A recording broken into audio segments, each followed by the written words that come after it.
Hey, welcome to episode 24 of Time Limit. You know, the holidays are approaching, and that means a lot of us are feeling a little stress, or maybe even some pressure. So I thought this week we should slow down for a minute to talk about how to avoid that stress, or at least how to manage that pressure. I'm happy to have Lynn Winter join me today.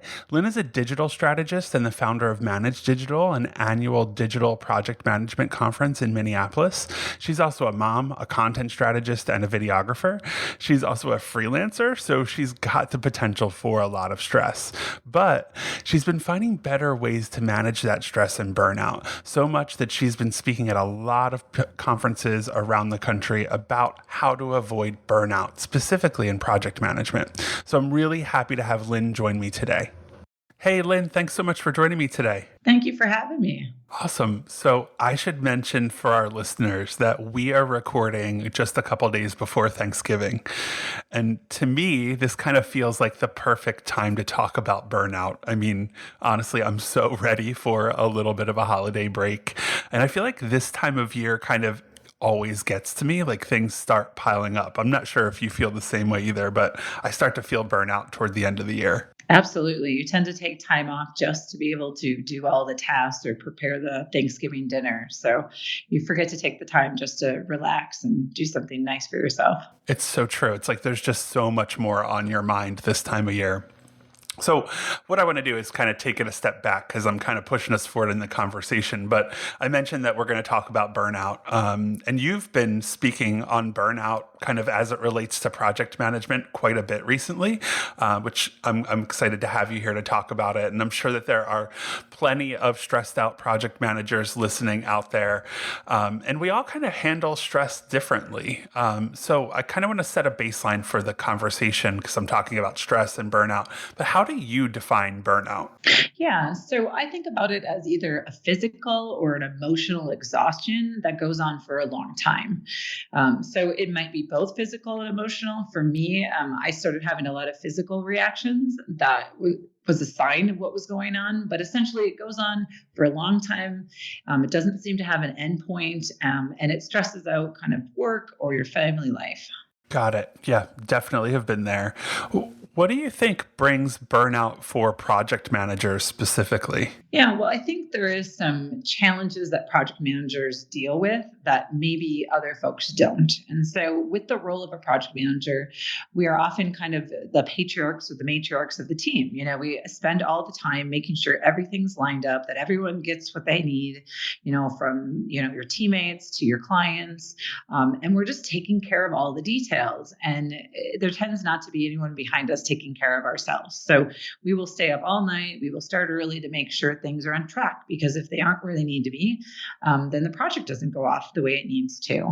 The other thing is that, I think there is potentially of either lack of respect or understanding of our role. And I don't think this is carte blanche across the whole industry or all different places of work, but there are so many stories I hear about folks of people that just where they don't just respect the role or they don't really understand what a project manager does. So it's hard to define the value and to support those folks in the right way. I mean, when a lot of us, when we talk about what we do all day, we say, well, we're on the phone and we send emails. And so it's not the most glamorous way to talk about our job, but it's also really highly undefined. So I think there's a lot of industry stress, as well as like where we work around that aspect. That's really interesting that you bring that up. I never really considered that. Like there is stress around proving what you're doing as a job sometimes. So doing that job, but then also showing the value of that job can really drag you down, I guess, huh? Yeah, and I think part of it is that sometimes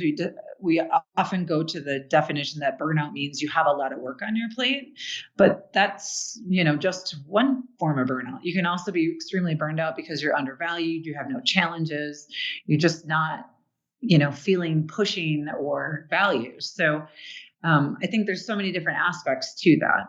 Yeah, I think that's such a great point. I really never even thought about it that way. But yeah, of course, there's burnout associated with not feeling like you can do the job that you want to do or contribute in the way that you want to do. And that absolutely makes sense for project managers. I guess the way that I've always thought about it was like, there's just so much. Like you said, like it doesn't have to always have to do with the amount of work, but it feels for me like it does. And it's more about kind of mental stress. Like I'm trying to keep so many balls in the air, so to speak, right? Or Mm-hmm. I'm trying to keep people updated and happy and things moving in a positive way. And there's only so much that you can control. And I think that's part of it for me too, right? Like is if I don't feel like I have everything in control, then I start to lose things and things feel like they're not maybe being managed in the way that I think that they should. And I start to stress out and that kind of snowballs. I don't know if you've ever encountered anything like that. Just a little bit. Yeah, I'm I mean, sure. I got to a point where I was actually, having a lot of physical challenges that I didn't really put all together until I stepped away from the environment. So I was getting sick a lot. I started having some bouts of vertigo, which I don't know if you've ever had that, but it's highly, you can't even function. You can't even sit straight. And then I also started having panic attacks, which at the time I actually got tested to make sure I wasn't having a heart attack because it was just chest pains. Yeah. Even though, my brain is saying that makes no sense. Clearly, I'm not having a heart attack. I'm sitting here doing my work, but I'm having all this pain and panic. And so I didn't put that all together for myself until I stepped out of that environment, reset myself, and realized what was really happening. Yeah. I've been in situations like that too. I remember a job where I was pretty much a project manager. That wasn't my formal title. I was also producing things as well. And I got a new boss, and this new boss was just honestly the worst. And I don't say that kind of thing lightly, but she just was not suited for the job at all. And that made my job harder because I had to defend all of the work that I was doing, not just to her who didn't get it, but to other people on the team and other people within the organization.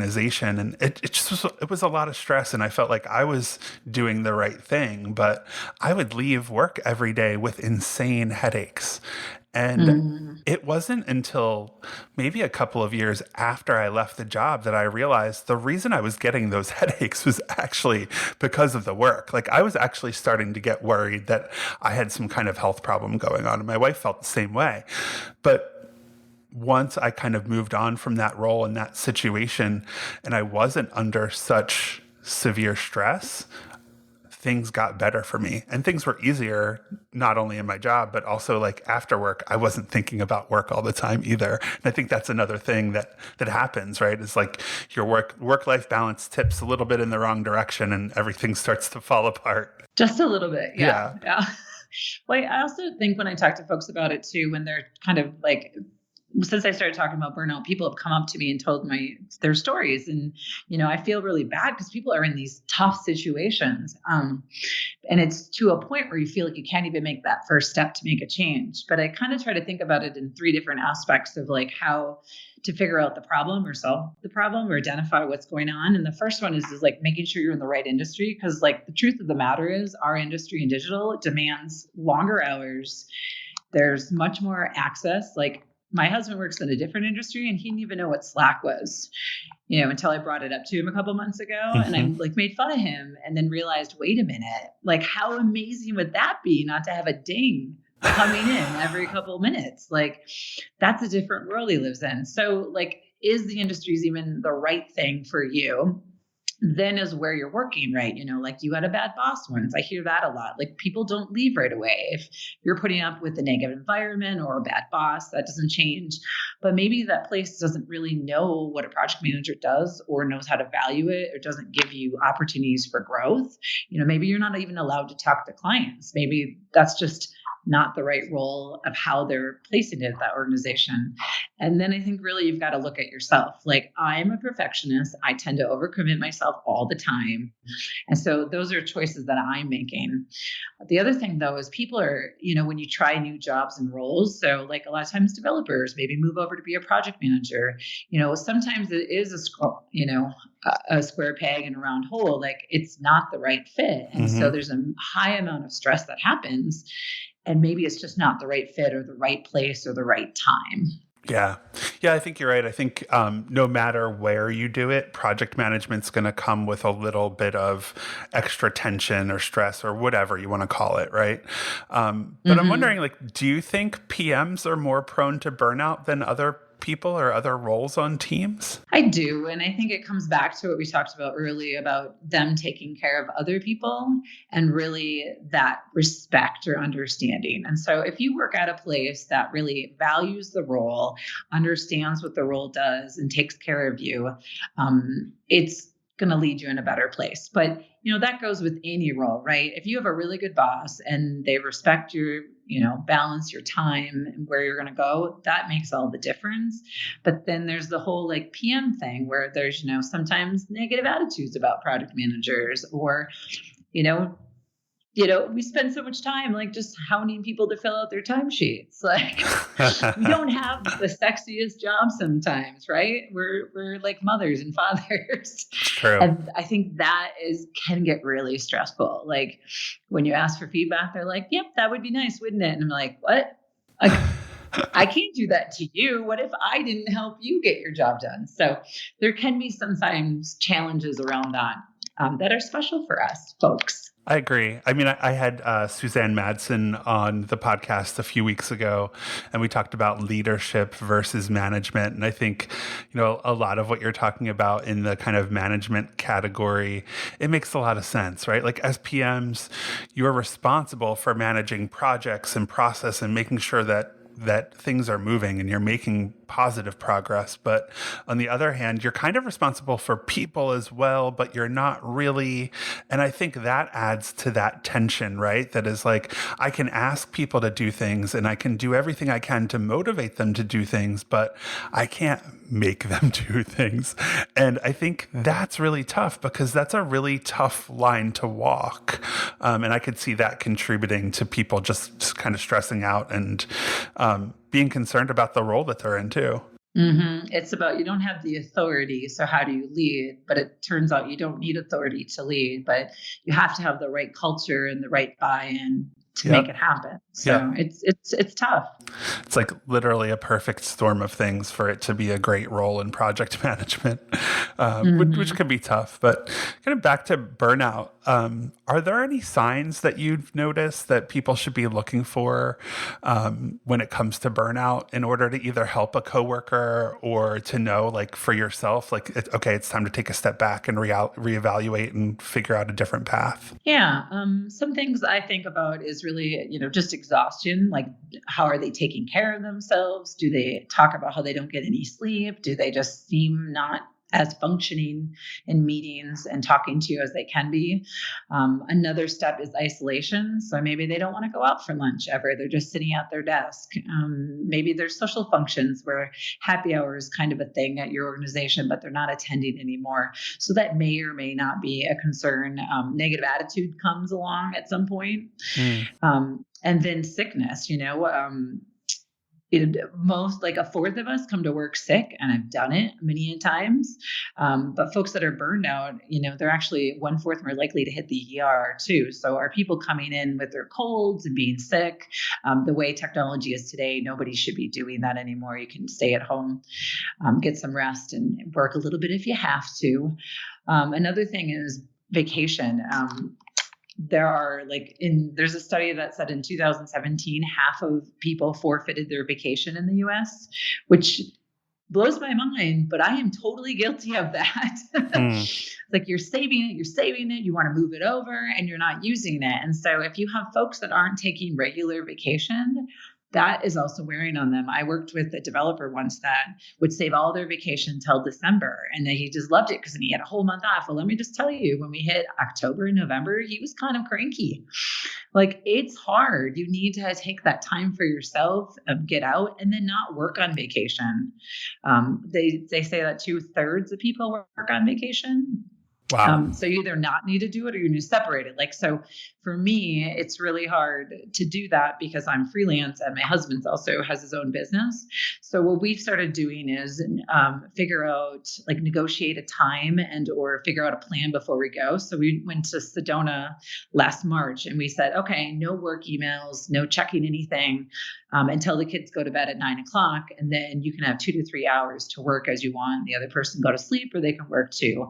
And then it felt like we actually took a break. We had fun. We spent time as a family. We could enjoy ourselves. And then we got a little bit done so that when we came home, there wasn't like 20,000 messages sitting there waiting for us. Yeah. So I have to ask, did you feel the pressure to check in from 9 to midnight or whatever you did every night? I didn't feel the pressure as much as I had some commitments that I was trying to get done. Cool. So I could have scheduled around it because since I've been freelance, I've set up really good boundaries with the folks that I work with, that people don't really push me. They accept when I get something done.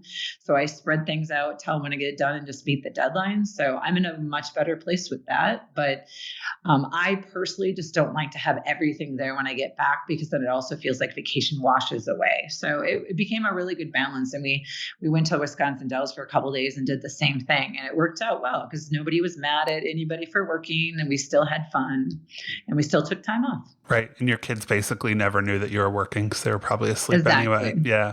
That's really smart. I can remember one year when I was in a full-time job, I did consulting for a few years.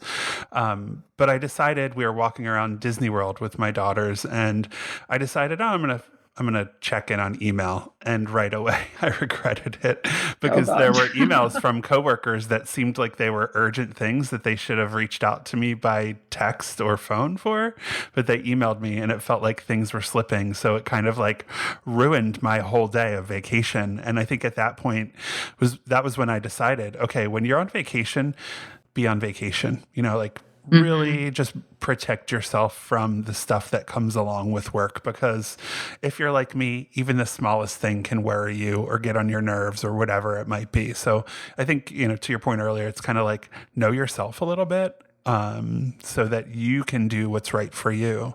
But I want to talk a little bit more about kind of like solutions. So you mentioned kind of scheduling that time on vacations, but like think about regular day-to-day work. What are things that people might be able to do to beat burnout or to avoid it? Well, I think the first thing is that taking responsibility that you're the only person that can make a change. So wherever you are, maybe you're on a scale of 1 to 10, maybe you're at a 10, maybe you're at a 3. But we go up and down in this journey. And I think we have to admit that whether we're in a terrible work environment or we're in a bad job, we're the one that makes choices. We can say no, we can change things. And I think when people are really at their max, they're just like, I can't do anything. They need me. And you just have to stop and make a change. And whether that's small incremental changes or something like me, who's like, I'm not going back to the 9 to 5 workforce for a while. I need to make a change for myself. So I think having that mindset switch is really important. You really got to think about that. Then I think it really comes down to the kind of cliche of like getting your health in check. Like, you need to sleep a certain amount of hours, you need to exercise, and you need to have a good diet. And so that doesn't mean you have to all of a sudden be running a marathon. You can download a 7-minute app, exercise a couple minutes a day, and just get your body moving, or get up over the lunch hour and walk, or do something to get your body in the right place. And then you're able to start making some better decisions and be more clear. Because I think the other thing that can happen is you perceive the way the world is around you, and you might be wrong. So over time, I've had a couple situations where I'm just like, I'm working so many hours. No one's appreciate it. And I've opened up my own Toggle account and just tracked my hours separately. Because I was in a job I didn't need to track my hours. And a couple times I'm like, yeah, I'm working 70 hours. This is insane. And then one time it was like, oh, that was 35 hours this week.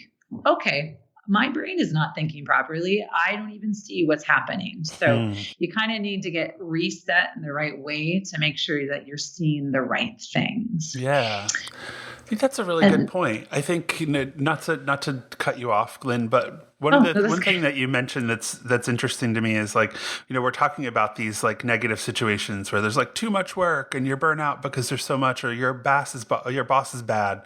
But there's also just like regular burnout, right? Like everything seems to be going fine. You might have your headaches every once in a while, but there are times where it's just like, wow, I need a break, or I need to change the way that I'm doing things. And I think that the health check is a really good piece of advice, because I think at the end of the day, that's kind of what it comes down to, right? Like mental and Mhm. physical health has to be in good shape for you to be able to do a good job. Yeah. And then I think maybe the next step is really creating some boundaries. And so this is, obviously all of this is very personal to each person, but Right. there's probably some boundary you need to make, whether it's a work life thing. So, like leaving your computer at work, or saying, I'm going to stop at this time, saying no when you're overloaded on projects, maybe getting off of social media if that's killing your time. I mean, the average person spends almost 2.5 hours a day. So, if you're short on time or feeling like it, that's a good one. And then making sure that you do something for yourself outside of work regularly. So I started making sure I went to a play every month, or a concert or something. So me and my daughter went to T Swift, and I saw Hamilton, and I just started reliving my life, because I had really just been full on in work and just kind of ignoring a lot of things and isolating myself. So I was like, I need to see these people again, and I need to go out and do this stuff. So making sure you have things to look forward to on a regular basis. Yeah, that's great. I love all of those things, and especially Taylor Swift. Yeah, it was amazing. There's lots of giant snakes It was and amazing. I was confetti and there as fire. well. I So mean, I'm what pretty sure she didn't sing most of the time, but it was awesome. Well, so what about, we kind of talked about like the signs of burnout and things that you should look for, but what about for managers? Like I've been in situations where, I've managed teams of PMs, and I've kind of been able to spot where I think someone might be kind of on the verge of burning out, and like maybe it's affecting their team. How would you kind of advise someone in that kind of position to help someone who is clearly on the verge of being burnout or is already there already? Yeah, and I would say I've managed teams of both PMs and other roles, and I don't think I did this amazingly at the time, besides like call it out, mention it. And I don't think that's what it is, because when somebody's in that kind of deep end, just saying, sleep more, you need to do less work, that doesn't do anything. So Right. I think the first thing is seeing how you can protect them or block them from things. So if you know they have too much on their plate, can you get them some help, or can you help them out with a project or move something over? If they're just coming to work sick, tell them they have to go home, and make them leave. Or maybe you can give them a free day. As a manager, you have that capability to just like give someone a day off and not count it against things if they're nervous, because don't worry, they're going to contribute those days anyway, because they're not going to use them. But send them home, or take them out to lunch, and just reevaluate where they're at and where they want to be, and then try to help guide them in that direction, like set them goals or have a clear career path for them. So it's a bit about like meeting with them regularly and knowing what they need, and then trying to block them from, the other powers within an organization that is going to, add to that pressure. Totally. So, do you think that burnout, and I'm kind of sitting here thinking like, is burnout something that like just hits you like a big wave, or does it kind of slowly creep up on you? What's your take on that? I would guess it slowly creeps up on you, but I don't think I've ever recognized it until I've been at like, an 8, 9, or 10, like fully in, just at the limit. But I do think there's a high range of it. And I think there's an in and out where like a couple weeks are terrible and then it's better. But I think it has a lot to do with what is the issue, because if it's something like, oh, I have too much work these couple weeks, but then it slows down, well, then that's okay. But if it's, your career path and your goals don't align with your personal life mission and what you care about, that's going to go on forever until you're in the right place and things are aligning the right way. Yep, totally agree with you on that. I guess, the the title of this podcast is Time Limit, which is kind of giving a nod to the fact that we're all kind of doing our best job with limited amount of resources, which could be, your budget, your staff, the time that you have personally to do stuff. And I'm just wondering, I think that it's probably burnout kind of creeps up on you a little bit more, but yeah, you feel it when you're at an 8, 9, or 10. But I wonder if there are any kind of like daily things that people can do to kind of easily, slowly, and like in a measured way, just kind of protect yourself from the burnout. Do you have any ideas on that? Yeah. So a couple things. One is just really being in tune with yourself so you can set some short-term and long-term goals. And so that might be meditation, journaling. Meditation is something I've always wanted to try, but I'm kind of like an extrovert that will sit and talk to themselves when no one's around. So it's been a hard step for me, but I'm going to start the moment they're done with the renovation at our house and I have some peace because it's something I've always wanted to try. But I think the more you can be in tune with what you want and what you need and where you're going, then you can make daily choices. So I think being in, good mental and health shape, making good choices every day on those kind of things and keeping it up, and then being really in tune with your goals and your work vision help. And then say no a lot every day as you need to. But I think the biggest thing for me is the attitude shift that I have. I probably work more hours now than I did at my last job. But what I'm doing now is I'm choosing all the things I want to do. I'm choosing to stay up late, or I'm growing and changing with everything I do. So I have a really clear sense of what my values are now for my work world, that my attitude just different. Like instead of like, oh my God, I have all these things this week, I'm like, cool, let's figure out how they go. And then if I can't get something done this week, I'll figure that out and I'll talk to someone else, shift it back. So got it. So kind of just take the power back, essentially. Yeah, I two things. I have tried meditation. I still do it every once in a while. The best time that I ever did it was after being on a long kind of like a long work trip. Let's say I was like in 3 different cities over the course of 2 weeks, I think. And I came home completely jet lagged, had to get back to work, had to get stuff done, but I was just dead to the world. Like my brain could not focus. So I sat down. I have an app called Meditation on my phone. Also have an app called Calm. Sat down, turned a meditation on, basically a guided meditation. Do you know I fell asleep? Really? I fell asleep. I fell asleep for an hour. I needed it. Sometimes you just have to follow what your body wants you to do. And to me, like that hour was better than any hour I would have tried to spend being productive at work. I extended my day a little bit because I felt guilty that I fell asleep. I was working for myself at that point, but still felt guilty about it. And I think that kind of contributes to that feeling of burnout too, is like you said, kind of focus on what you have to do and focus on how you can get it done. So I'm wondering, my second thing on that was, do you use any kind of to-do list, or, how are you managing your tasks in a way that makes you feel like you can handle them? That's a good question. So right now I have like 5 different clients, so I have to kind of manage that. So every like month, I'll probably sit down and I'll time block out all the things that I see coming down the pipeline. And then if somebody contacts me about a new project, then I look at that pipeline and figure out where I can fit it in.